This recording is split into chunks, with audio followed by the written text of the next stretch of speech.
One of NFL free agency, and it feels more like the NBA trade deadline or maybe the MLB trade deadline. Things are happening today. This is Pass the Rock.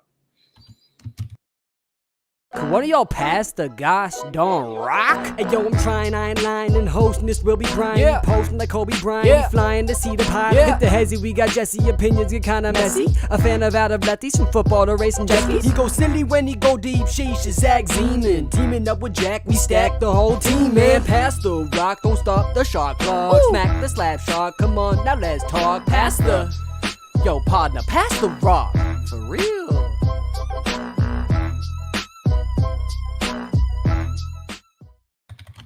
All right, Jack, I need you to watch Twitter because we are definitely going to use our situation where we have breaking news today. I just have a feeling every 12 minutes we're going to have a new signing. Have you ever seen it this active day one? Oh, this is insane. I don't remember actually at any point in my life seeing NFL free agency like this on day one. We knew it was going to be a somewhat strong free agency class this year, so the big names were bound to get moved, but just the frenzy that we've seen on day one today has been so entertaining. So I've had a lot of fun today. I don't know about you guys. Yeah, and we're going to rank the moves and grade them and all that later. But Jesse, no more Mac Jones for the Patriots. I'm so excited to finally get the actual pretty much guarantee that we'll be taking a quarterback on day one of the draft. It's, as our good friend Jerry Thornton says, the best Jaden Daniels or Drake May available will be a New England Patriot. So whichever one, I'm hoping it's Jaden Daniels personally, but I'm just glad that Mac Jones is officially out of the building, out of the state of Boston, nowhere near Foxborough at all. I couldn't be happier. Oh, I love. He couldn't be more south, so I'm glad about that. The glorious state of Boston. No, I mean, well, I think there was a little bit of error with. They're not going to get the best. They're going to get whatever's left over of those two. Hopefully for them, it's the best one, but we'll see how that goes. All right. Let's start at the top. Best move of the day, Jack. Honestly, I think the most impactful move of the day was Christian Wilkins signing with the Raiders. I think that does absolute wonders for that defense. The duo of Christian Wilkins and Max Crosby is, to be quite frank, terrifying for opposing defenses. That's going to be absolutely menacing, and it feeds into the Raiders' identity that they've been trying to breed this offseason. You know, you retain Antonio Pierce. You try to build up on that defense that played surprisingly well that last year. That is going to be the identity of the Raiders moving forward, and being willing to go out and give a massive deal to probably the best pass rusher on the entire, even though he's not an edge rusher. Christian Wilkins is a game wrecker in the pass rushing game as well as in run defense. Absolute stud on the defensive line for the Raiders. It's an identity piece. It's going to make that defense a lot better. And if I were a Raider fan, I would be over the moon with that signing. I agree. I think I think that is the move of the day so far. I think that makes the Raiders pass rush just, I mean, if they could get any more formidable. And now you figure out something at quarterback and you got a chance here. So, I really love that move. Jesse, what's your biggest move of the day?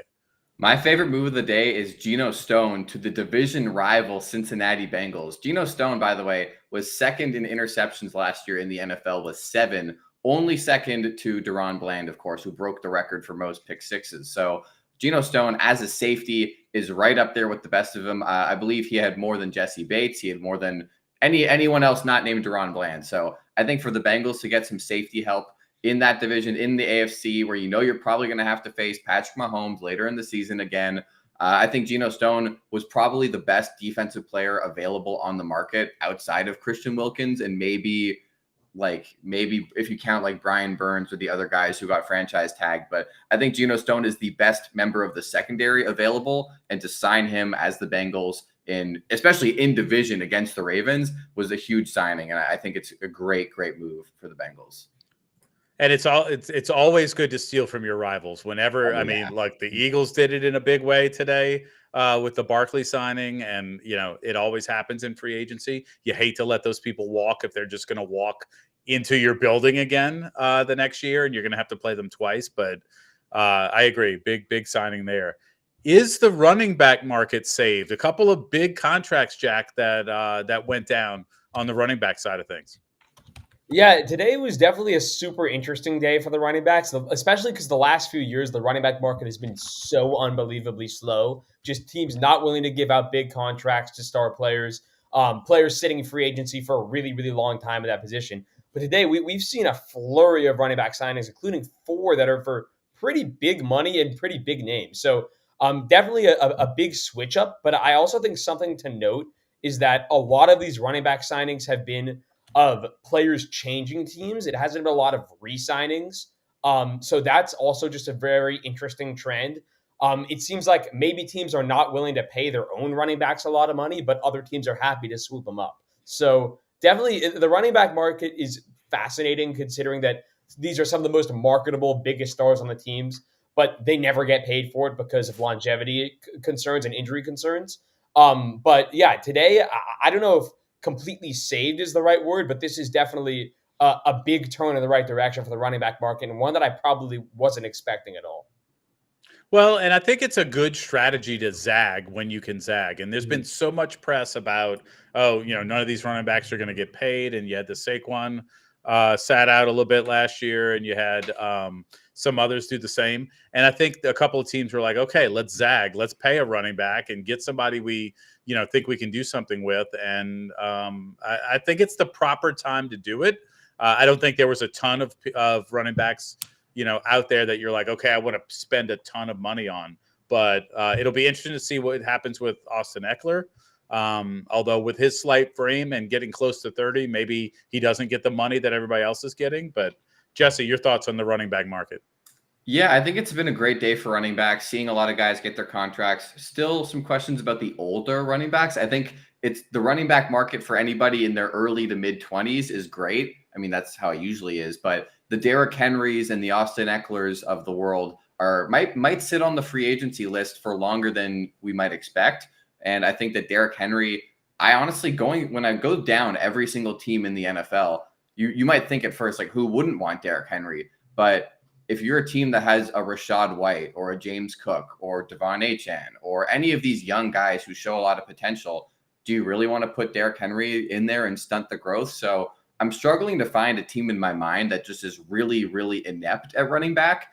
The main one that comes to mind is the Carolina Panthers, because Miles Sanders was not the answer, obviously, although maybe they just run with Chuba Hubbard next year. I will say one other thing on the running back market. I loved the Antonio Gibson move to the Patriots. 3 years, $11 million. That is not a lot to commit to a pass-catching running back who should complement Ramondre really well. I think Antonio Gibson has the next James White written all over him. The Patriots love to dump off to the running backs. They love to check down. It's who we are. And especially if there's a new quarterback in town, having a safety blanket of Antonio Gibson, take that receiving weight off of Ramondre, because now he can actually be the power back that he's supposed to be, instead of Zeke being the power back and Ramondre kind of the opposite. So Ramondre gets to be the bell cow. Gibson comes in as the secondary back. And I think that there's a lot of value in having an actual secondary running back that plays a slightly different role. So unbiased, I like that move.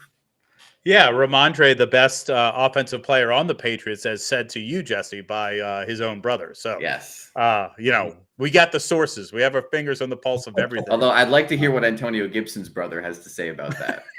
Exactly. It could all change right now. I just got an alert that Jags signed Devin Duvernay, so they're trying to beef up the wide receiver room.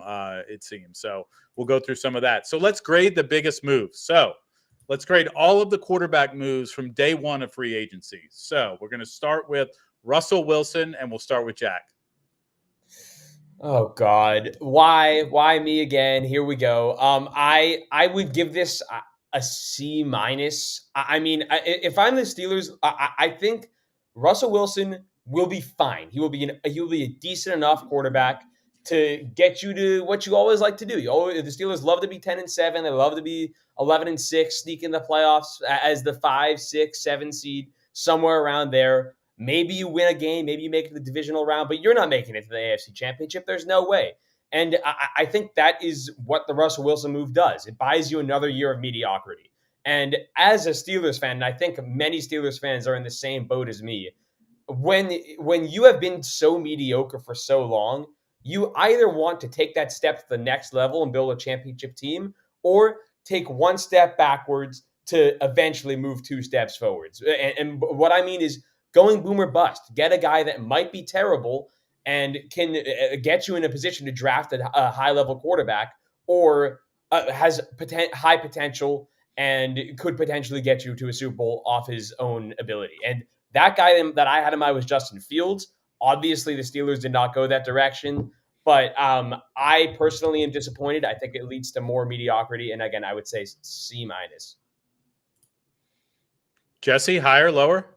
I think it's a little higher. I know Jack's the Steelers fan, so I haven't felt personally the anguish of just being so mid every year. The Patriots did a pretty good job of being really good and then understanding that it's better to just suck for a year, and now they're top 3 in the draft and about to get their quarterback of the future, or at least they hope. You know, you can always end up top 3 in the draft and then take the next Sam Darnold, Trey Lance, insert bad quarterback here. So that can also happen. I think it's a C+, though. It's not a great move, but when else do you have another team willing to pay a quarterback to play for you? I mean, the fact that the Steelers, I think they have to pay $1.2 million of the entire deal. I mean, when else do you have a quarterback that's that good playing for that little money? So I don't think it's a complete waste. I do think it's in the wrong direction. I think you're just keeping yourself in perpetual Steelers 9-8 land and never being better than that and never being worse. But also, I think it does mean something to have a veteran quarterback who's a lot better than Kenny Pickett or Mason Rudolph come in, and maybe he can unlock the offense and give some development to guys like Deontay Johnson and George Pickens and Calvin Austin and all those weapons, and really open up the offense and see what these guys are made of, which can then give the Steelers some more guidance going forward into next year and the year after that. So I think at the end of the day, does it help them win a championship? No, but you barely have to pay the guy to play quarterback for you, and hopefully your offense gets a little bit better, and then you can get a real sense of what steps you need to make in 2025. Yeah, it's definitely a stopgap for a couple of years. You saw what you got out of Pickett. Maybe it's not over for him because, you know, Russell is getting up there. So maybe he's out a few weeks and we see Pickett some more this season. But yeah, that's not there. Okay, now we have our Super Bowl winning quarterback. Let's go. It's just kind of a middling move. You got to figure it out. But, you know, they're not playing to be 3-14. They're playing to be where they are, maybe a little upgrade. I think it is an upgraded quarterback for them. So we'll see if they can do anything with it. All right. Mac Jones to the Jaguars. I want you to grade it from the Jaguars side, Jesse. Ooh, okay. From the Jaguars side, I'll give this a B minus. I don't think it's a horrible move. I don't think they had to give that much up to get Mac Jones, so it's not the end of the world. Yeah. And I think it's good to have a quality backup quarterback because Trevor Lawrence has shown that he hasn't been the best at staying fully healthy all year. And in the event that he goes down, at least you know that I'm not going to call Mac Jones a capable starter, but at least you have someone who has started 2-3 full seasons in the NFL and you're not completely, you know, thrown to the wolves. So I'll give it a B minus. Like, I don't think it's a great move, but maybe it'll light a bit of a fire under Trevor Lawrence's seat and make him like aspire to be better, or maybe Mac Jones will rub off and he'll just actually be worse. So I'm gonna give it a B minus. Jack, higher or lower? I would go a little higher. I think I would go with maybe a B, teetering on B plus. I think they gave up virtually nothing to get him. And he's obviously still on his rookie contract, so you're not paying him a lot of money. I think that, I mean, look, if you were to draft a quarterback in the 6th round to be your backup, the odds that he's a better backup quarterback than Mac Jones are not really that high. So, yeah, I mean, to me, it's a very low risk move. And you bring in a guy that you know that at best, or at worst, is like a solid backup. And at best, if Trevor Lawrence goes down, he's a guy that can come in and play at a decent NFL caliber level of quarterback. To me, low risk move makes a lot of sense. I would go B, maybe even B plus. He did beat the Bills last year, by the way. I just want to say Mac Jones did beat the Bills last year. Mm-hmm. Yeah, you bring him home from the state of Florida originally, and like Jesse said, Lawrence has had some injury issues, and he's a really young guy, so you're not getting this old backup that'll never really take you anywhere. And he's got experience. I think it borderline is an A minus move. I know everybody's so anti Mac Jones after last year, but in the end, you're not risking anything by doing it. So I really like that move. All right, the big one everybody's talking about: Kirk Cousins to the Falcons. Jack.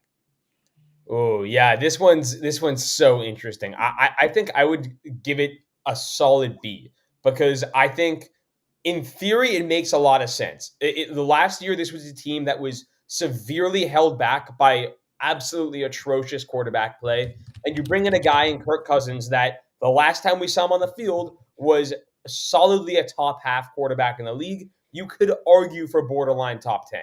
I think that from that perspective, it makes a lot of sense. Now, he is 36 years old. He's coming off of a torn ACL, or is it torn Achilles? And that is not an easy injury to recover from at that age. So we could see a drop off in play, and they committed a lot of money to this guy. Guarantee is $50 million signing bonus, $45 million a year. I mean, for 4 seasons, that is a lot to commit to a guy like Kirk Cousins. And while I like the process of thinking like this is a guy that could really elevate us to the next level, I think I can't be a guy that's going to go out there and say this is an absolute A+, because that is a crazy commitment to someone that has genuine question marks. All right, Jesse, to you, higher or lower? I think it's an A. I really think it's a great move. I think Kirk Cousins has been, I think when he's fully healthy, definitely borderline top 10 guy in the league. He's shown that he can throw 4,000 yards, no problem. And again, when I think about a quarterback, I think he could genuinely save Kyle Pitts' career. I think that he's going to absolutely unlock this offense. You've gone from having Desmond Ridder and Taylor Heineke and what other like sad sap had to play quarterback for them at the end of last year. So it was disgusting. And I think Kirk Cousins is easily the best quarterback in Atlanta since Matt Ryan. And if you can have a guy who can throw 4,000 yards, that means Drake London is probably going to be 1,000-yard receiver. That means Kyle Pitts could probably be 1,000-yard receiver. That means Bijan Robinson can do a lot more in the run game, and hopefully they open up the run game, and the run opens the pass opens the run, and everybody's happy. And, I think overall, Kirk Cousins was probably the best available quarterback on the market out of anybody. Maybe you can consider Justin Fields more valuable if he's younger, but Justin Fields is never going to touch 4,000 yards in his career. And it's not what the Falcons need. They need an actual pocket passer. And the Falcons were still pretty good last season. What were they, 7-10 without like solid quarterback play? And a lot of those games that they lost were games that just slipped away, or a stupid interception at the end of the game because Desmond Ridder loves to throw those. So I think this is an A move for the Atlanta Falcons. And I know he's 35 and he's going to be pretty old by the end of this deal, but that division is so bad that they could easily win the division next year just based off of this move alone. I think that I agree with Jack. I think it's a B move. I think it was the quarterback. If they were going to go sign a free agent quarterback, the one you go for and get who's had the most success. But I worry about the fact that he's going to be 36 by the time the season starts. He turns 36 in August. He had the Achilles injury, which is one that, definitely has its drawbacks when it comes to rehab and all that. So, and in the end, he's going to have to be, he's not a mobile guy, right? So he's going to be hit again unless they really lean into this offensive line in the draft or maybe free agency coming up. I do think it makes them a lot better, but I ultimately don't think that it's a head and shoulders above all the other quarterbacks. I'm going to put Bryce Young at the very bottom, but in that division. And so, look, it's a move the Falcons needed to make. You can't keep going with Desmond Ridder. Like, this guy is absolute garbage on the football field. And the other thing, though, is that they brought in a new coach. And so if this is Arthur Smith, it's probably a different situation. They brought in a defensive coach. So we'll see how it plays out. I wish them all the pain in the world. I hope it is an absolute failure. But I do think it has the mark to get them, 10-7 at the most. I don't think this improves them so much that, they're getting to 12 wins by any means. All right. Also, speaking of the NFC, thing, I just want to say, don't forget, their coach, Raheem Morris, was their defensive coach during the year that they were in the Super Bowl. So big familiar name there, and I'm sure he has a lot to prove this season. And the offensive coordinator they hired is a Sean McVay guy, and God knows those guys always seem to be incredible. So yeah. Well, those guys are everywhere too. I mean, it's not a few people anymore. So. All right, let's go. Let's stay in the NFC South. Baker Mayfield being re-signed, Jesse. I like this move. I don't think it's the best, but I'm gonna give it a B plus. I think that at the end of the day, the Buccaneers were too good to get a quarterback in this year's draft unless they really want to move up or wait on a late first round quarterback like Michael Penix or one of the other guys in the mix. I like Baker Mayfield, so I think overall you're not going to get the best available quarterback in free agency all the time, and you have to still put out a quality football team. And I think Baker Mayfield got them to the playoffs and won a playoff game. How many quarterbacks available do you really believe can do better than that? I think there's a very short list. And I think once Kirk Cousins is gone off that list, and he's a lot older than Baker as well. So Baker, mind you, is still probably mid late 20s. I'm not sure exactly how old he is, but let's see. Baker Mayfield is 28. So he's 7 years younger than Kirk Cousins. So I think overall, 3 years, $100 million, it's a lot to pay Baker Mayfield, but I think it's a good deal when you look at the rest of the quarterback market. And again, this is not a very hard division to win. They won the division last year at 9-8. So it's really not difficult to get in as a member of the NFC South. And if Baker Mayfield can get you there, you re-sign Mike Evans and you re-sign Baker Mayfield, keep building this offense and just see where it goes. So I'm gonna give it a B plus. Yeah, I think both of these moves get these teams to potentially division championships, but that's about it. I mean, these guys aren't leading a long playoff run, I don't believe. I know Baker had a great season last season and got everybody fired up about who he is, and I know Mike Evans is coming back, so he's got his favorite target. But I think we're still talking about 10-7, 11-6 at the most, and things have to go well for them. And you still have the Saints lurking. All right, I'm going to give you, Jack, the last one. Minshew to the Raiders. Grade it. Yeah, I actually like this move. I think I would give it like an A minus. I think that of the quarterbacks on the market, he was one of the better ones left. He had a pretty solid year last year with Indianapolis, and I also think he's the perfect guy to get if you want to get a young quarterback in the building. He's the perfect like bridge quarterback. They signed him to a 2-year deal. You have him in there for 2 years. Say the Raiders are able to get their hands on a JJ McCarthy, to have him sit behind Gardner Minshew for 2 years to me makes a lot of sense. Minshew can be competitive for a little bit while you groom a young guy. It's the right fit. And I also think Minshew is a good culture fit, too, with the Raiders. With the rah-rah Antonio Pierce mentality, I mean, that is all Gardner Minshew. So culturally makes sense. Play style makes sense. The type of quarterback he is makes sense. Solid A minus to me. All right, let's move on to the running back. So let's grade all of the running back moves from day one of free agency. Jesse, starting with you, Josh Jacobs to the Packers. Ooh, that's a good one to start with. Probably the biggest one of the day, aside from Saquon. Jacobs to the Packers. I'll give this an A.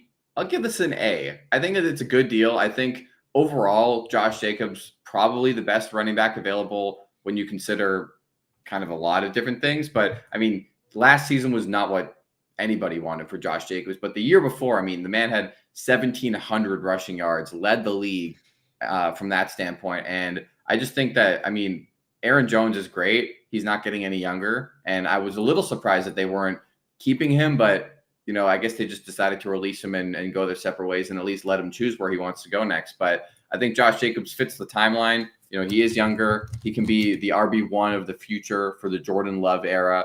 And overall, I mean, gives them a very, very strong game on the ground. The Packers have always been heavy about having good running backs in a good running back room. What they do with A.J. Dillon, I'm interested to see. And if they bring in anybody else, or if it's just going to be Jacobs and Dillon. Because I think Josh Jacobs is more of a power back by nature than Aaron Jones. So kind of have to see what the mix is there. But overall, I think it's a great deal. I think it's a lot of money for sure to pay a running back. But I mean, Josh Jacobs, I think, earned it by he won the rushing title last year. And then this past season, just not what you wanted it to be. But I think he's shown that he can easily, in the right system, put up 1,500, 1,600, maybe even 2,000 scrimmage yards. So I think Josh Jacobs, great signing. I'm going to give it an A. And it gives Jordan Love a little bit more, since he's so young, a little bit more of I wouldn't call him a home run threat necessarily, like he's going to take a 80-yarder to the house, but he's got more speed than, a 30-plus year-old running back. So I really like it. I think the Packers are going to be real scary. I just think this is the kind of move they needed to get younger at the one position. And, they lose Bakhtiari, but in the end, he was at the end of his career anyway. I'm going to give the other one to you, Jack. What do you think about Saquon to the Eagles?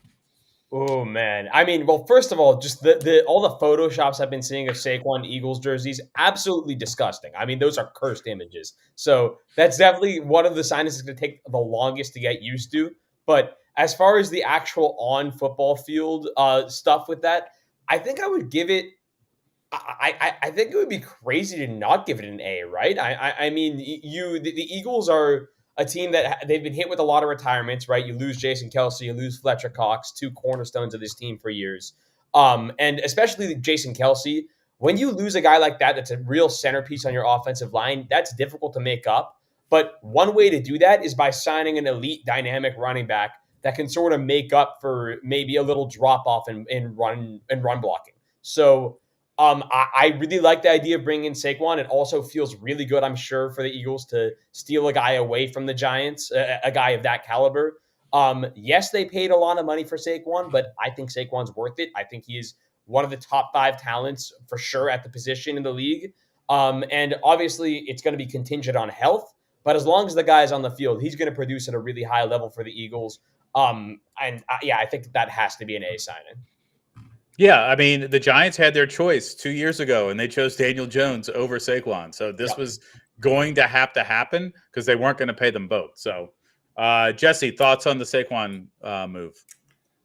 I just think, like, does nobody have any pride anymore about not playing for division rivals? And maybe there's some fuel to the fire there of, you know what, I'm going to go play for a division rival and kick your ass twice a year. But I don't know. To me, it's a little taboo to go in division, and especially the Eagles. I mean, I think he's definitely the answer at running back that the Eagles have been praying for the last decade. We just did a trivia last week on the Eagles with the most rushing yards since 2011, and Jalen Hurts was 3rd. So, I mean, that's just disgusting. And I think that overall, I mean, Saquon is definitely going to be the best running back to play for the Eagles since LaShawn McCoy probably. And if he has a good 3 years, he might be the best running back to ever play for the Eagles. So we'll see what it ends up. But I mean, overall, this team is going to be really fun in Madden. We'll see how it actually plays out in real life.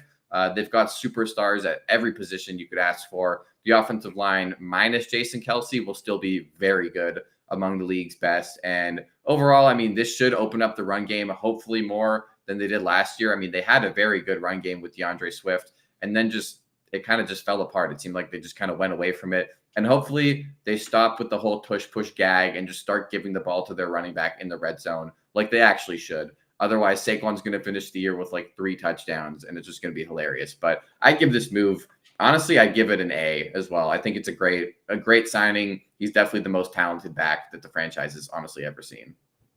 And Saquon was born, just to your point, Saquon was born in the Bronx. So I don't know if he was a Jets or a Giants fan growing up, but I think you're right about, and that's such an old guy take. I had to applaud it of, you can't go to your division rival. That's crazy. But maybe he's pissed enough about Daniel Jones that he's like, I'm going to be your nightmare. I mean, is it considered a rivalry if you always lose, though? Maybe he's like, you know what? The Eagles have beaten us all 8 times since I joined the league. Maybe it's time I start winning some of these games. I don't know. I'd still, like I said, I don't know if he's a Giants fan growing up, but in those times, it was the opposite. He did go to high school in Whitehall, Pennsylvania, which is pretty close. He also went to Penn State, right? And he did go to Penn State. So he did spend a lot of time in Pennsylvania and the Philly area, but I don't know. I don't know about the whole hometown stuff, but yeah, you're definitely right about the principle of going to a division rival. Either he's just trying to stick it to the Giants for not paying him, or it's it's a little shady. It definitely it rubs you the wrong way a little bit. All right, Jack, sticking with you, former Eagle DeAndre Swift to the Bears.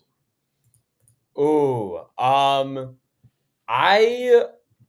think I like this signing. I don't love it. I like that the Bears are being aggressive, and I like that the Bears are trying to create a legitimate team. They're trying to not be a laughingstock anymore. They're well on their way there. They have the number 1 and number 9 overall picks. And just getting DeAndre Swift as a weapon for presumably Caleb Williams is nice. I think they paid a little bit too much. I would probably give this a B+. I think Swift had a really good year last year with Philly.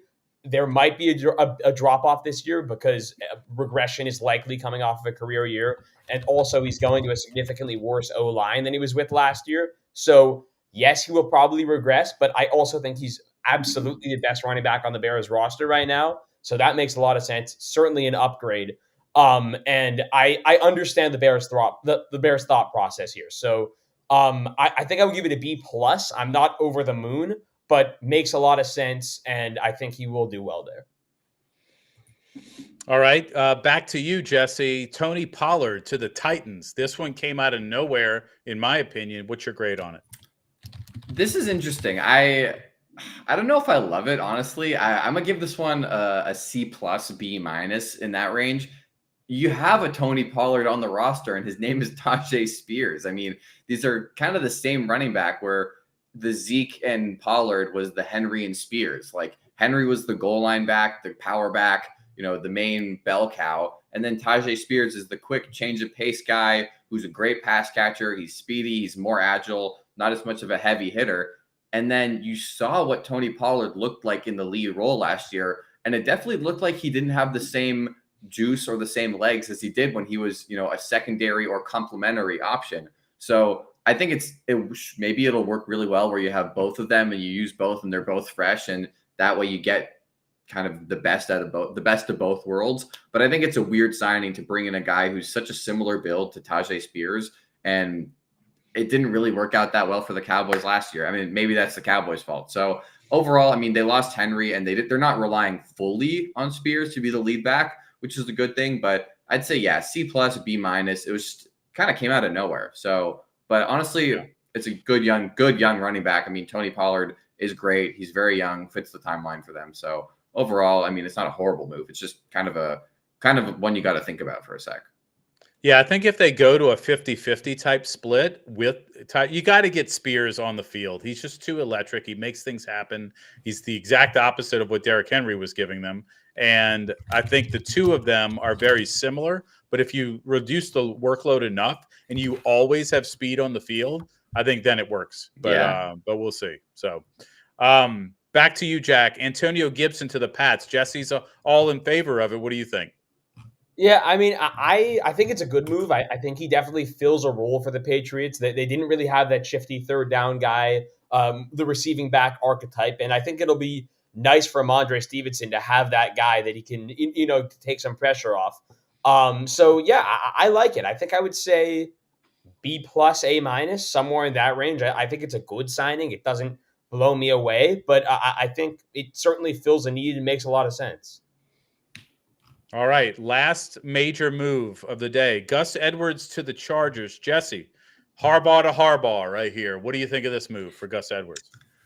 It's interesting, honestly, and it clearly shows that the Chargers are not that committed to Austin Eckler, and I think rightfully so. It's a new era in the Chargers. I think this is actually a great identity shift of getting away from the dump off, like just kind of Justin Herbert checking down to the running back every play and getting a true put your head down power back for this team that will actually allow you to play on the line of scrimmage. Austin Eckler, I think he's a great running back. I think he's a great pass catching running back, but it is so hard watching him beat guys out with his speed and beat them out with his strength. He doesn't do both of those things very often. And he's not the guy to just kind of run through the A gap and get you a couple yards or really play on the goal line. So I think Gus Edwards is a great answer to running back for them. The Chargers have also been pretty commonly just like throwing in whatever rookie or whatever backup that they have, whether it's Joshua Kelly or Justin Jackson or whoever else is on the roster, and it being okay. But I think overall, I'm going to give this an A because I think Gus Edwards is very capable of being a great red zone back. He had over 10 touchdowns last year.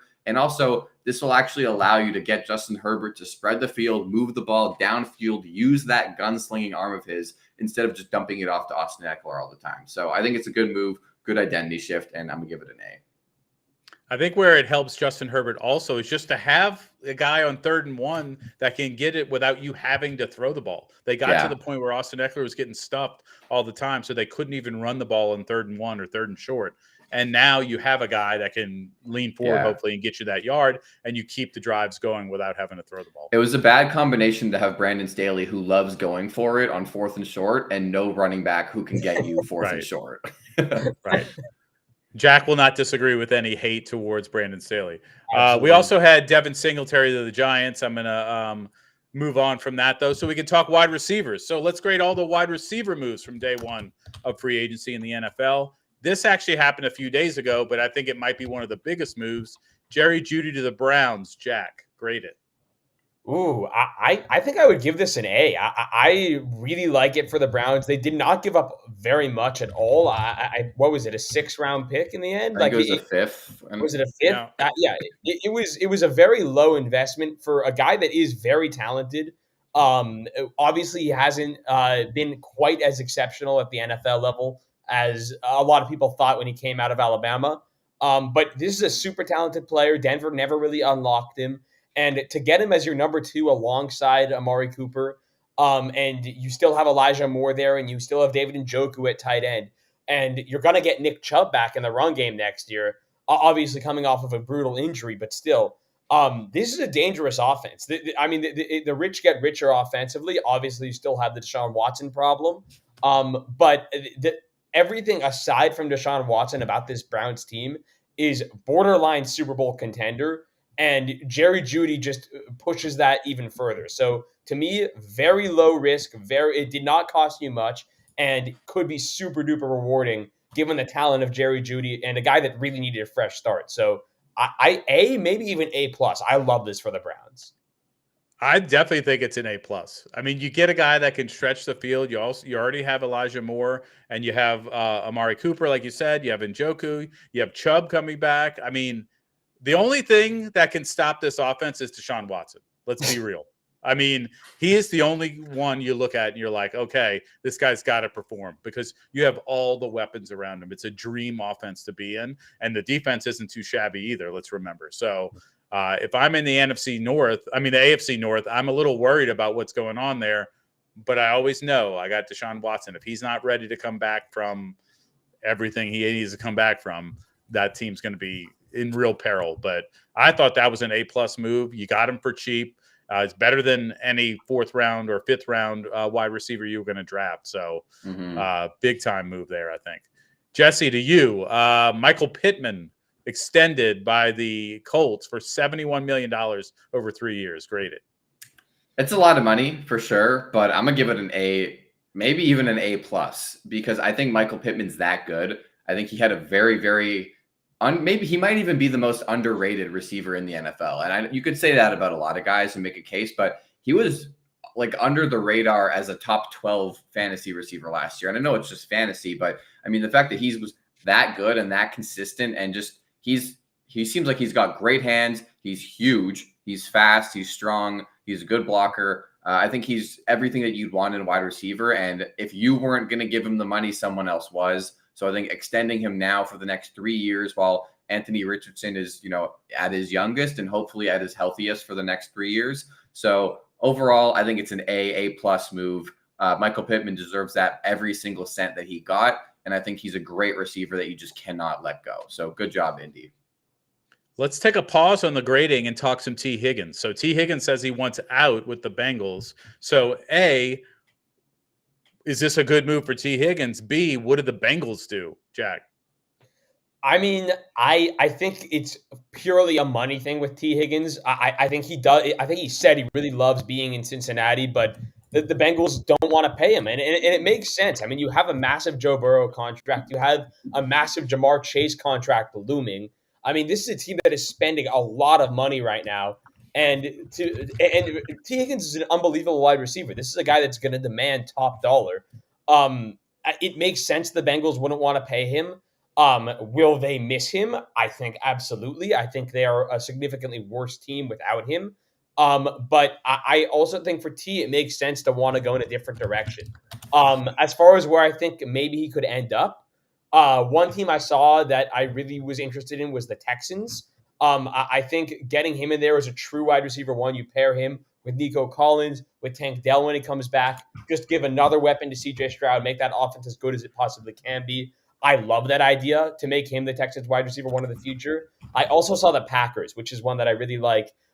They've been a team that's been receiver needy for years, but they finally had some guys step up this year. Christian Watson is, of course, talented but inconsistent. Romeo Doubs, solid player, not a one. But T. Higgins would be a true one for that team. Get Jordan Love, his guy. I really like that fit as well. I think it makes sense for both sides to move on. And I think T. Higgins is going to end up being a really big commodity in this wide receiver market and will be one of the bigger pieces moved this offseason for sure. All right, Jesse, you're the Bengals. Do you trade T. Higgins? Well, they already tagged him, so they have him for a year if they want him for this next upcoming season. But honestly, I'd say yeah, because at the end of the day, T. Higgins is good enough to be a wide receiver 1. And if you know that and other teams know that, then that means that he's going to get what a wide receiver 1 is worth. He's put up like 3,000 yard seasons as the number 2 in Cincinnati. And I would just love to see what he could do with the full workload and like 100+ targets. Like he's getting 1,000 yards on like 70, 80 catches. I would love to see what he does with over 100 receptions in a season. So I think you trade him because at the end of the day, Ja'Marr Chase is your guy. He's your number 1. Tyler Boyd is a very serviceable number 2 or number 3. And he had to play that spot a lot last year with both Chase and Higgins being out for different amounts of time. So overall, if you're not going to keep him, you might as well trade him. Otherwise, he's just going to walk next year. So I'd say it's your best chance to just trade him while you have him and see what you can get back for him. And maybe you can build up some other positions. Maybe you build up the defense more. But I mean, it sucks that they don't want to sign him because I think he's really good. And I think that he's worth every penny that somebody will pay him. The Bengals just might not have the money because of what Jack said with all the other people that they have to pay. So clearly T. Higgins is at most 3rd on the pecking order of who deserves to get paid. And for a lot of other teams, he would be 1st, especially, hey, come to the Patriots. We'll treat you nice and well in New England. So I think there's tons of teams that are needy for wide receiver, and the Bengals should definitely milk whatever they can get from that trade because otherwise you're just going to lose them to free agency. Yeah, I mean, you might lose him, but if I'm Joe Burrow, I'm like, look, I want a full stable of wide receivers this year. I think we can win this year, especially with their defensive signing. So, and don't forget what he did in the Super Bowl. He was better than Ja'Marr Chase in the Super Bowl. He was. I will never forget that. If all they had to do was win, and he was my MVP pick. I think they run it back one more year. They're going to hope it's an unbelievable year. They win the Super Bowl and T. Higgins wants to come back and they want to pay him. And if not, and you get there, you get somewhere close, he's going to test the market. He's going to get paid next year, whether it's from the Bengals or from another team. But all right, last free agent signing that went to a different team, Gabriel Davis to the Jaguars. Jesse, grade it. I honestly like it. I'm gonna give this one an A-. I think it's a good deal. How much money was it for exactly? Do we know how much money? It wasn't a ton. I think it was okay. Good. 3 years, 39. Contract. So you get Gabe Davis, 3 years, $39 million. That is $31 million roughly cheaper than the Michael Pittman contract. Now, is he anywhere close to Michael Pittman? No. However, Gabe Davis is a baller, and he's shown that when it comes to whatever stats you need I think he led the entire league in like yards per reception. He's a great deep threat, one of the better red zone threats as well. He definitely had more touchdowns than Diggs did last year, and I think he's a really, really good complementary piece. They have Christian Kirk, they have Gabe Davis. Yet to be seen if they re-sign Calvin Ridley. So I think it's a good move to get yourself another very solid wide receiver 2. I think Christian Kirk has honestly shown that he can be the wide receiver 1 in whatever system he was before Ridley got there. And even after Ridley got there, he kind of reclaimed that crown by the end of the season. So if you have Kirk and Davis on the outside, I think it opens it up for Trevor Lawrence to really sling it downfield. Both of those guys are great deep threats. So I'm going to give this one an A. I think it's a great move. And Gabe Davis, for that kind of money, I think he deserves it. And I think it's a good move for the Jags.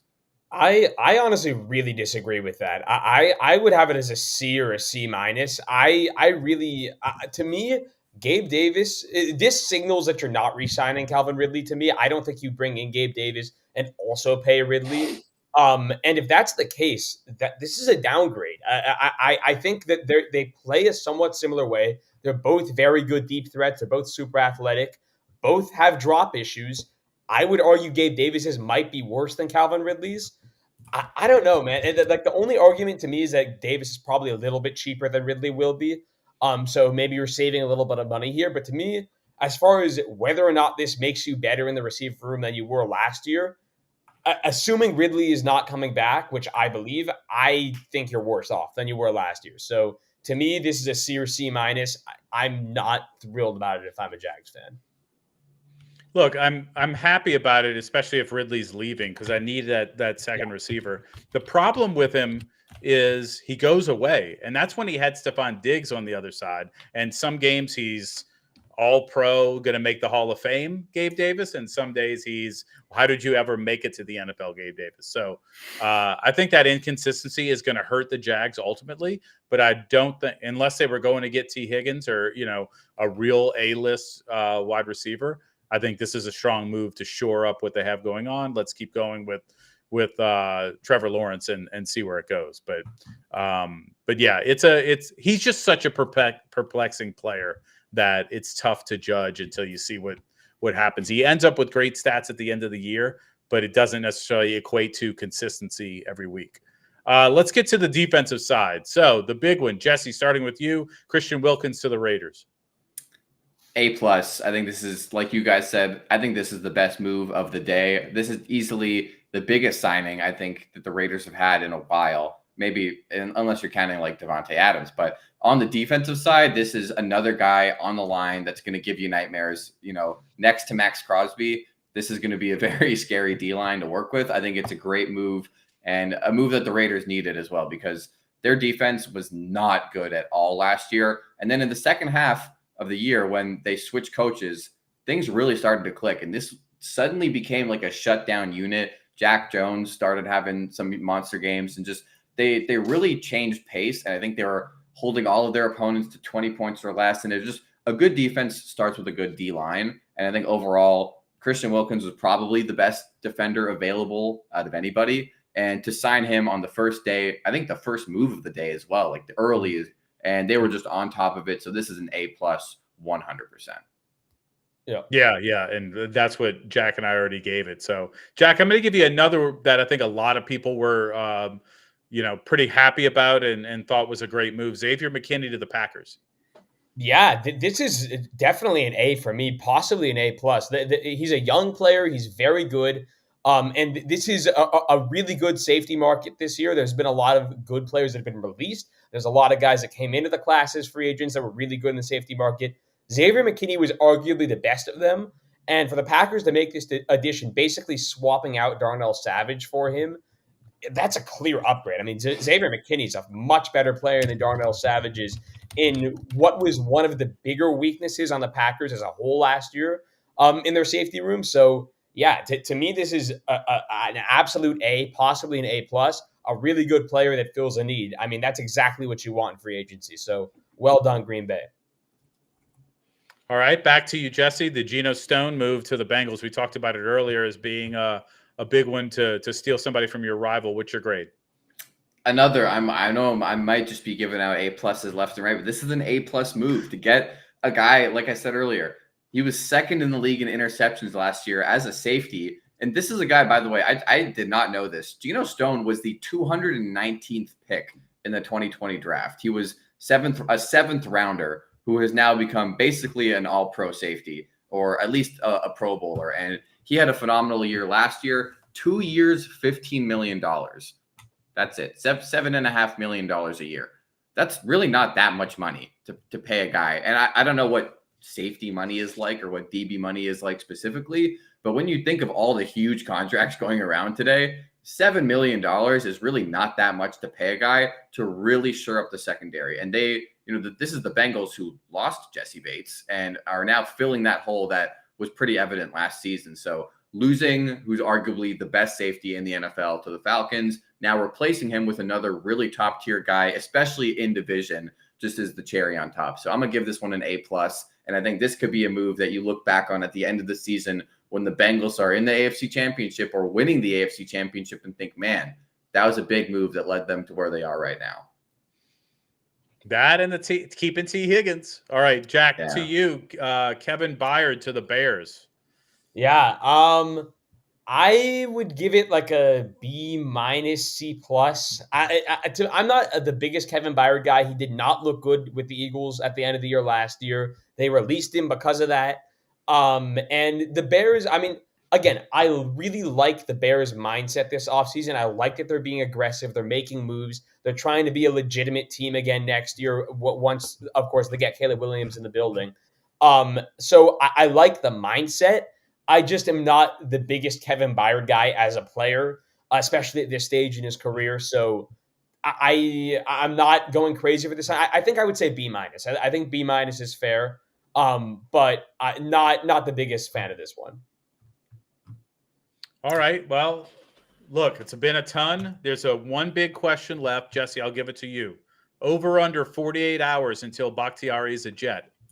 True or false? And I think it's under Or because over under? I think it's under because 13 minutes ago he tweeted out a picture of him with Aaron Rodgers sitting on like the sideline together.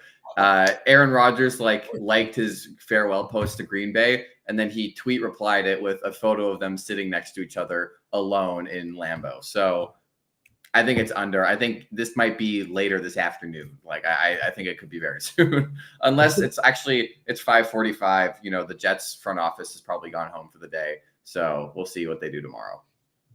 Yeah, look, at least your teams are doing something. Mine is still trying to cut salary to get under the salary cap, although they're almost there. It's amazing to me every year how the Saints find a way to get back under.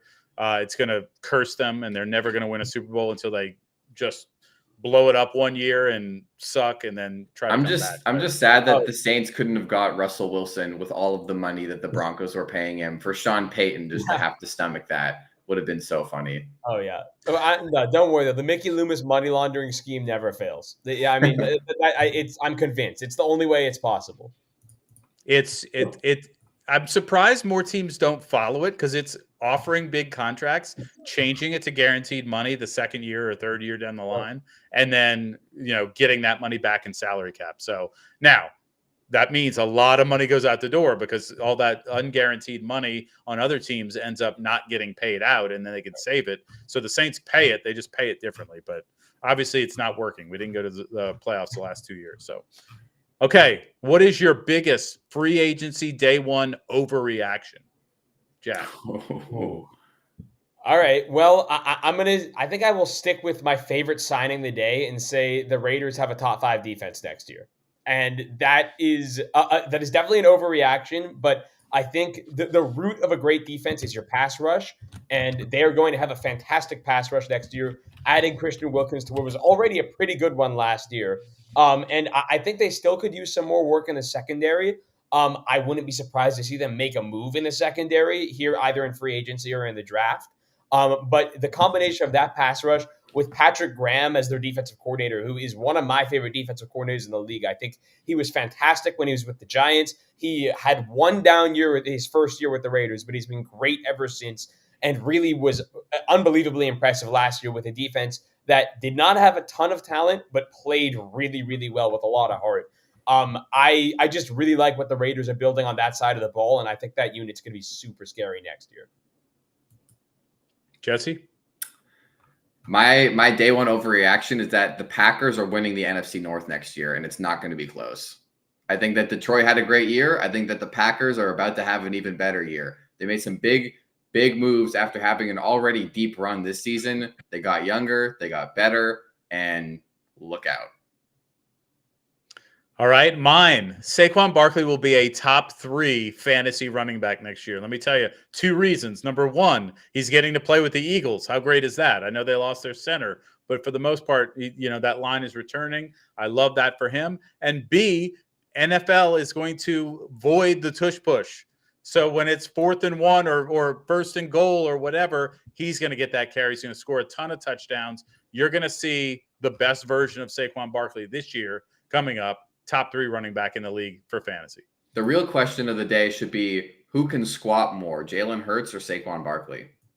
Oh, yeah. It's got to be Jalen Hurts. Oh, no, I got Jalen Hurts. Have you seen that, man? Jalen Hurts. Man. It's close. It's close. I'm sure they'll figure that out in the offseason. All right. You want to do some better than? Is T. Higgins better than? Edition right here. All right. Like it. We talked about him earlier. We talked about how there might be a trade coming down. Now we have to decide who is he better than within the scope of NFL wide receivers. So starting with you, Jesse, then we'll go Jack. George Pickens. Absolutely.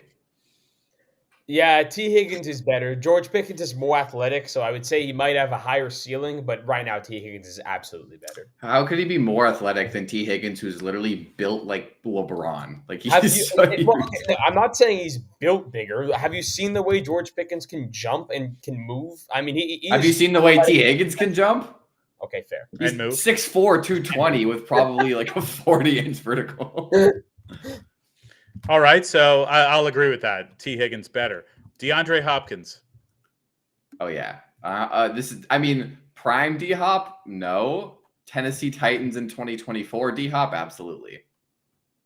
I mean, I honestly think D Hop is really underrated right now, but I would still go T. Higgins. I think D Hop with better quarterback play would still be a top 15 receiver in the NFL, but it's got to be T. Higgins right now.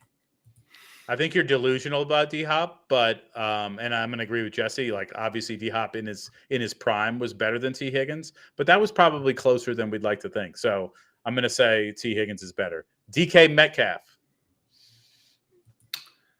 That's a tough one, but I think I'm actually going to say T. Higgins because I don't think that their stats are that far off, and that's with DK Metcalf being the number 1 and T. Higgins being the number 2. I think that they're kind of similar of like really big frame guys that, you know, go make contested catches like they really go up and get the ball. I think T. Higgins is slightly better though. I do. So yeah. I think I would take T. Higgins as well. Every time I watch DK Metcalf play, I am thoroughly disappointed. I mean, for a guy at that size with that speed, he should be a top 5 receiver in the league, and he just isn't. And I think T. Higgins gives you better week-to-week consistency, and I'm a big proponent of that. So give me T. Yeah, look, I think this is T. Higgins for the consistency factor. DK looks like a guy that should be better, but he hasn't performed. Now he doesn't have Joe Burrow throw him in the ball either, so that's definitely a factor there. But Drake London. Yeah, no question. Yeah, certainly T. Higgins. I mean, they're very similar players, and T just does everything better. Right. I mean, look, Drake London has had terrible quarterback play, but the dude doesn't exude what you see every day out of T. Higgins, trying to get open, being a good teammate, the whole bit. Zay Flowers. Definitely T. Higgins. Zay Flowers had a good season, but they're very different. I mean, Zay is like the human joystick, smaller, more agile guy, and T. Higgins is just like a beast. So they're pretty different skill sets, but at the end of the day, I would definitely rather have a T. Higgins on my team. Yeah, and I would definitely take T. Higgins as well. I think Zay has the ability to be better than T one day, but that day is not today. Yeah, I don't think he does. I don't think he'll ever be the player that T. Higgins is. But and like Jesse said, I think they're very different. But give me T. Higgins on that one. Let's skip ahead a few. Amari Cooper. I'm out of turn.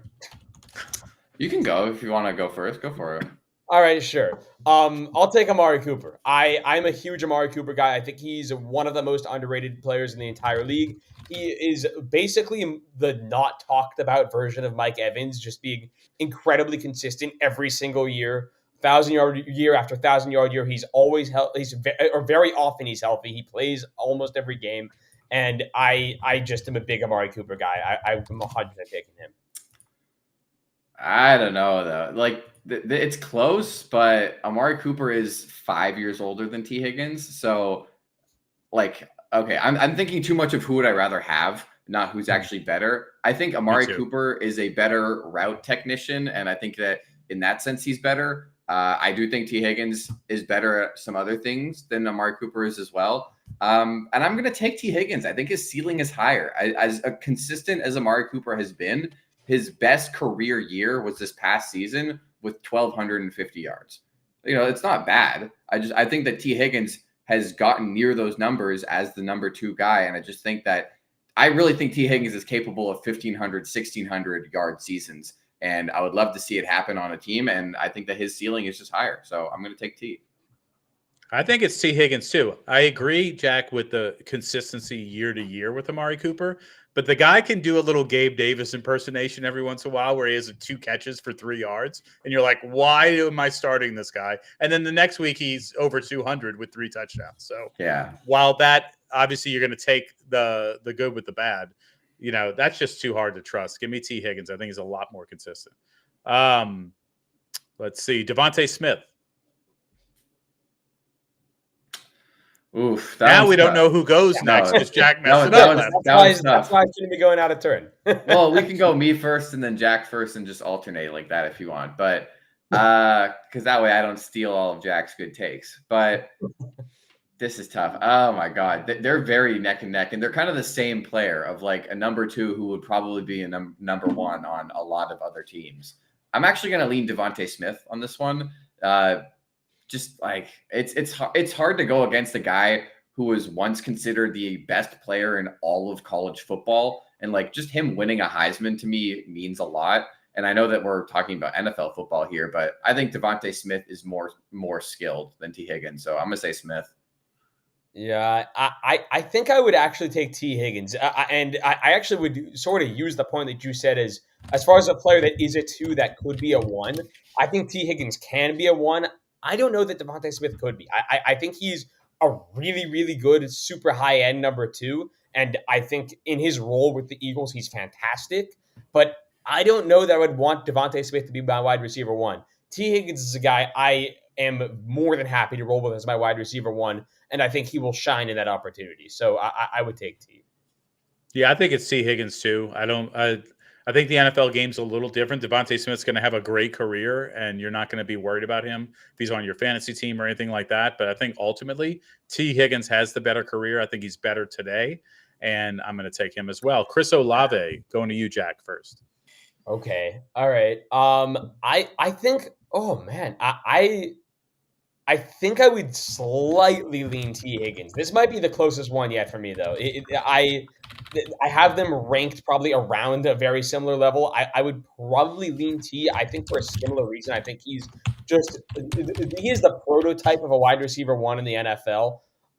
Big bodied, strong at the catch point. I mean, a great route runner, solid hands. I mean, he really just does it all. And not that Chris Olave doesn't, but I think we've seen this a little longer also from T. Higgins. As far as year-to-year consistency, I think that also gives him a bump. But this is really splitting hairs for me, but I think I would give the slight edge to T.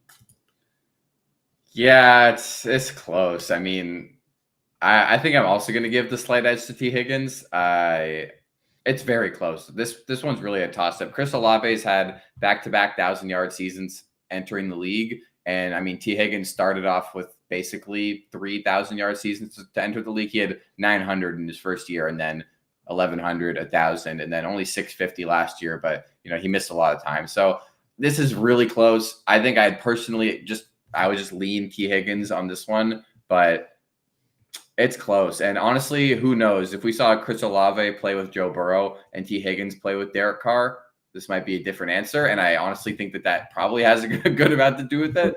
So they're probably equal, honestly, but I would just lean T. Higgins. But if they swap quarterbacks, I think I would swap answers. Yeah, I think I'm going to lean T. Higgins as well. But here's the answer. Mickey Loomis, get on the phone. You got Mike Thomas, all right? He wants to be out of here. Get him out of here. Let's bring T in. Let's make us a real. And then next year, we get a quarterback. We're going to be set. Brian, you forgot about the part where T. Higgins wants to be paid, though. I'm not worried about that. I'm getting. Well, you're not worried about it, but the Saints front offense is it's what the $60 million in negative space is just going to work itself out. Let me just tell you, the Saints front office is the least likely to be worried about it. They're going to figure it out because they always do. They're less worried about it than I am. I think it matters. Mickey Loomis is like, don't worry about it. We got monopoly money. We'll make this work. All right. All right, let's move on. Nico Collins. I'm going to say, that is tough because Nico Collins just had a very good season. I'm going to say it's T. Higgins, though. I think this could be proven wrong otherwise. And Nico Collins, yeah, he had a great year, 1,300 yards this season. That's close, though. I think I'm going to take T. Yeah, I would also take T. Higgins. Earlier when I was talking about potential landing spots, the Texans were one of my top T. Higgins landing spots. And I said that I like the idea of Nico Collins and Tank Dell as complements to T. Higgins. And I think that would be the way it would play out if T. Higgins did eventually become a Texan. I think he would be the one, and Nico Collins would be a very good complementary number 2. But at the same time, the number 2. I think T. Higgins is just a better player. Yeah, I don't think this one's particularly close. Not as close as Chris Olave or Devontae Smith. I think it's T. Higgins very clearly. Nico's getting there. He just started his career. So give me Terry McLaurin. Ooh, I'm gonna say Terry McLaurin for that one, and I think it's the first one I've gone in the other direction. I think Terry McLaurin is like he's imprisoned on the Commanders, and I think he's so good and so talented, and the fact that he's had the type of production with the awful quarterback play that he has, I think Terry McLaurin is a very, very solid wide receiver 1 on any team. And I know that there's been some issues with consistency, but there's also been a lot of issues with Washington's QB room. So I'm going to take Terry. Yeah, I've been using that argument for Terry McLaurin for so long in so many of these clips. I'm so sick of it. I'm so sick of giving Terry McLaurin just a boost because of awful quarterback play. What we see on the field is that T. Higgins performs better. And I think for that reason, I would take T. Higgins. I feel bad for Terry. You're right. He's imprisoned in Washington. And maybe if he ever had like a competent quarterback play, he would have a much better year. But I'm sick of just giving giving Terry McLaurin props because he gets screwed with terrible quarterback play. I'm going to use my eyes and take T. Higgins. I agree. I'm going T. Higgins. I do think McLaurin's in a tough situation, but he's also just not making it happen. I don't know. It's hard to judge on the potential here with another quarterback when he's been there so long. But what about Michael Pittman Jr.? Ooh, Mr. Man who just got paid his own amount of money. Shit, that's tough. I honestly don't even know if I can give you an answer on that one. It's that close for me. So the question is T. Higgins better than? Then your answer would be no. If they're the same. I'll say, oh my God. I'll say no. I'll say no. I don't think he's that much worse. I just don't think he's significantly better than him or better than him at all. I think that they're on the same plane. So I'm not going to say that like this is like an 89 versus a 90 or like things like that. But I'm going to say no, he's not better than Michael Pittman. I think that they're the same amount of skill. I don't think he's better. Yeah, I think they're super, super similar players and both very, very good. But I also think I would slightly lean Pittman. We've seen him produce as the wide receiver 1. I think what I would almost say is that Michael Pittman is what we assume T. Higgins could be as a wide receiver 1. So, like, yes, do I think if T. Higgins was the one on a team and probably will be the one on a team very soon, could he be Michael Pittman or even better? Yes. But to what we've seen to this point, I think what Michael Pittman has done would give him the slightest edge. And it's very slight. These are two really similar players that are both really good. Yeah, I think it's T. Higgins. I think y'all are overvaluing Pittman just slightly. I'm not saying I wouldn't love to have him in my fantasy team or my real team, but I just like the trajectory of T. Higgins' career a little better. So I'm going to say T. Higgins. Mike Evans. I would love to live in fantasy land and think T. Higgins is better. Mike Evans is everything that T. Higgins wants to be and has been for the last like 8 seasons. I mean, that many 1,000+ yard seasons, still at this age, and he's going to be in the Hall of Fame one day. It's got to be Mike Evans. Yeah, I mean, you're exactly right. It's 100% Mike Evans. We hope that T. Higgins as a wide receiver 1 will be what Mike Evans has been for the last 7 years or 8 years or however long it's been. So it has to be Mike Evans. Oh, yeah, this is Mike Evans. I don't think this one's close. I think this is the first one not close in the other direction. Jalen Waddle. It's Jalen Waddle. I would, again, this is close, but Jalen Waddle has had a phenomenal start to his career, and especially being behind Tyreek Hill as well. This is another guy who is a number 2 on almost every – this is another guy who's a number 1 on almost every single team except his own. And if I had Jalen Waddle and T. Higgins in the same depth chart, Jalen Waddle is above him. Yeah, I think I would take Jalen Waddle too. That he's just so dynamic, and it's crazy because he gets overlooked because of Tyreek. But like this might be the second most explosive speed deep threat in the entire league after Tyreek Hill. Like he is really unbelievable in that department, and that is a rare ability and an incredibly valuable ability that T Higgins just doesn't have and can't possibly replicate. So I would take Waddle. I think it's hard to judge it based on looking at them both play. Like Tua is just such a downgrade at the quarterback position. I know we've said that about a lot of these players that don't play with Joe Burrow, but I'm probably going to take Jalen Waddle, knowing that if he was playing with Joe Burrow, he'd be just so much better. And T Higgins were playing with Tua, it'd be a disaster. So, Brandon Ayuk. Wow. I'm gonna lean Ayuk for that one. I think based off the year he just had, I mean, being that good as like like third or fourth option. I mean, I know he had probably led the team in targets, but like being that good with Deebo Samuel, George Kittle, Christian McCaffrey all in the mix as well. You can look at it two ways. One, there's so many good people to cover. Of course he's going to produce. Or two, wow, he was still able to produce with that many mouths to feed. He must be pretty good. So I think overall, I'm going to say, yeah, Brandon Ayuk is better. So no, T. Higgins is not better than Brandon Ayuk. Yeah, I think I agree with you. I would take Ayuk as well. And I'm going to piggyback off your argument a little bit and say that, yeah, the second part of that, yeah, there's all those mouths to feed and he still produced. The other mouths were fed. It's not like the other guys had a bad season because Ayuk had a really good season.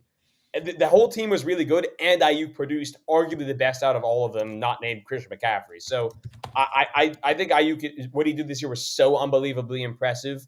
And I think if there's anyone like T. Higgins is probably the number one guy in the league that you want to see what he could do as a wide receiver one on a team. Ayuk would probably be my number two. Yeah, I'm going T. Higgins on this one. I just we're splitting hairs at this point. It's really, really close. But I'll give you each one more. Garrett Wilson, Jesse. Ooh, it's so hard to tell because Garrett Wilson has like a 1 year sample size. He was the rookie of the year. And then last year, I don't even want to look at the tape because he was playing with Zach Wilson the whole year. That's really tough. I thought if Garrett Wilson had Aaron Rodgers, he was going to be like 1,600, 1,700 yards, like that level of dominance. And it's funny because in the Madden franchise that we run, I have Garrett Wilson and T. Higgins are my wide receiver 1 and 2. And the third guy on this list is my wide receiver 3.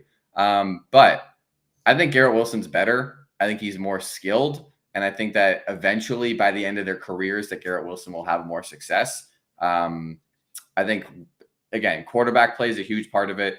If you give T. Higgins, Sam Darnold, or whoever else like Zach Wilson, his numbers are not going to look nearly that great. And Garrett Wilson, mind you, still had a decent year amidst all of that. I mean, he still had 1,000 yards with the quarterbacks that they had. So I'm going to say it's Garrett Wilson.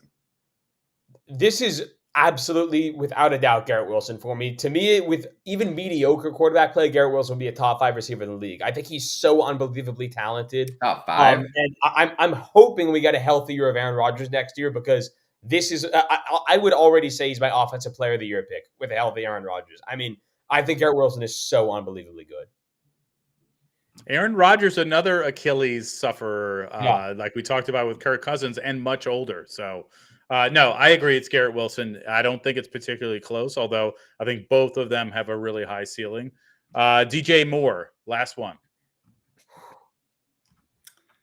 Hey, that's close. I'm going to give the edge to DJ Moore. He's been really, really good. And I think he was definitely the answer for the Bears at number 1 for their receiving group. And I think he's shown that he can really be a number 1 guy. And I'm excited to see what he can do next year with Caleb Williams. So I'm going to give the edge to DJ Moore and be excited. Yeah, I mean, before last season, I probably would have taken T. Higgins. Yeah. But DJ Moore was just fantastic last year. I mean, he was really unbelievable. He was better than I ever thought he would be for the Bears, seriously.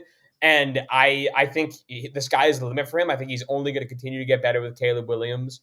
And even if T. Higgins' numbers explode in a wide receiver 1 role, I still think I would take DJ Moore. Yeah, I think this is the one situation where you have a wide receiver where you're like, in spite of his quarterback play, both in Carolina and Chicago, look at what he's put up. Look at the numbers he's put up. So I agree, it's DJ Moore. But yeah, no, he's just. I'm interested to see what he does with a rookie quarterback next year. He's going to have to take a few steps back, I think, and then by the end of the season be back better than where he is this year. So I don't know. I think a rookie Caleb Williams might play better than Justin Fields did last year. I think he will in the end, but I think he's going to be a You rookie better hope quarterback. so. So, all right. In year one, I don't know. Yeah. A lot of big Achilles talk, a lot of big Falcon talk today, which I love. Which Falcon will be better in fantasy in 2024? London or Pitts? Jack. I think I'm going to go Kyle Pitts. I hate to be on the Kyle Pitts train every single year, but I still believe so much in the talent. I was a huge fan of him in the draft. I thought he was an absolute athletic freak for the tight end position. And Kirk Cousins loves his tight ends. Wherever Kirk Cousins has gone throughout his career, whether it was in Washington, in Minnesota, and especially ever since they made that TJ Hawkinson trade. And the explosion that happened in TJ Hawkinson's career, and not only for TJ, but also Kirk played a lot better as soon as TJ Hawkinson got in that building. I think this is a make or break year for Kyle Pitts. And I think if this is going to be that explosion year that we've been waiting for, Kirk Cousins is the perfect quarterback to have for him. So maybe it's wishful thinking, but I think that it is set up really nicely for Kyle Pitts to have that great year that we've been waiting for. I think it's Drake London. And as good as Kyle Pitts is, okay, actually, Kyle Pitts will have more value as a tight end in fantasy football because there's only so many good tight ends.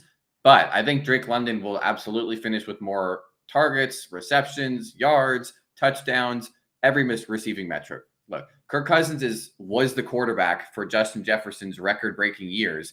I think that whoever his wide receiver one is going to eat a lot. And I know that TJ Hawkinson was fed his share of food as well for the Vikings. But I think overall, the wide receiver one is always going to have the most production.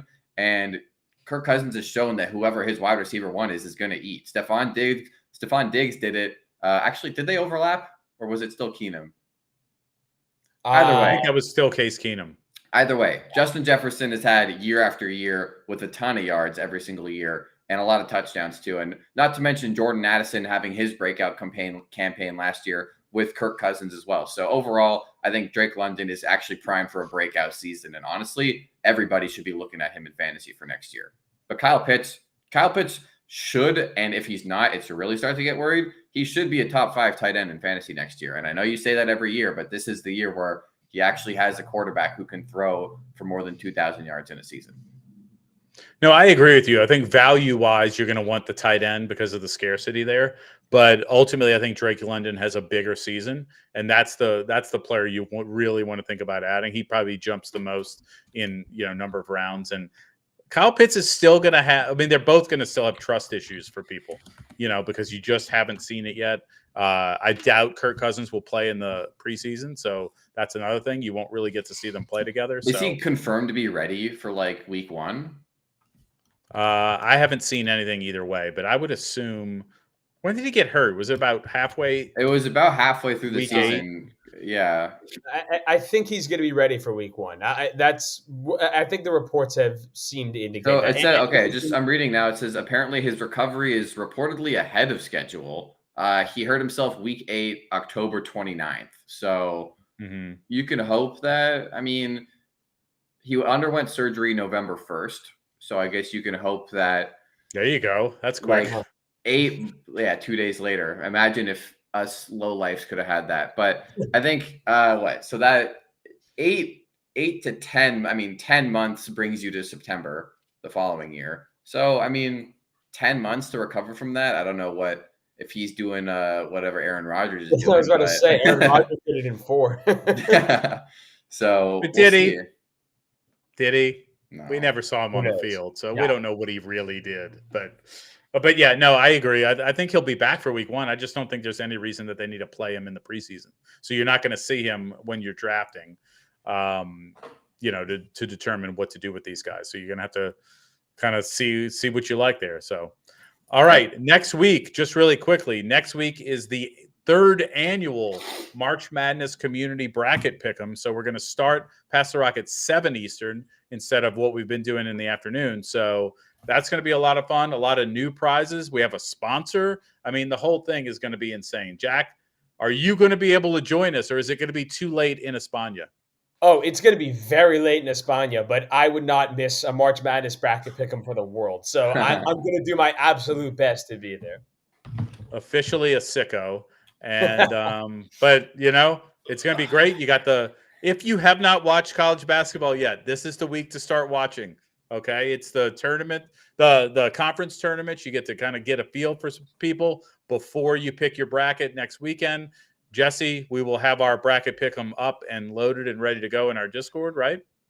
Oh yeah, and I always love to get on here, get on Twitch for 2 hours and just talk about stuff that I have literally no idea on, and just make my pick based on if the mascot's name is funny or, you know, whoever's named Colgate. So we do like the Colgate joke every year. Hopefully they can make the round never of gets 68. old.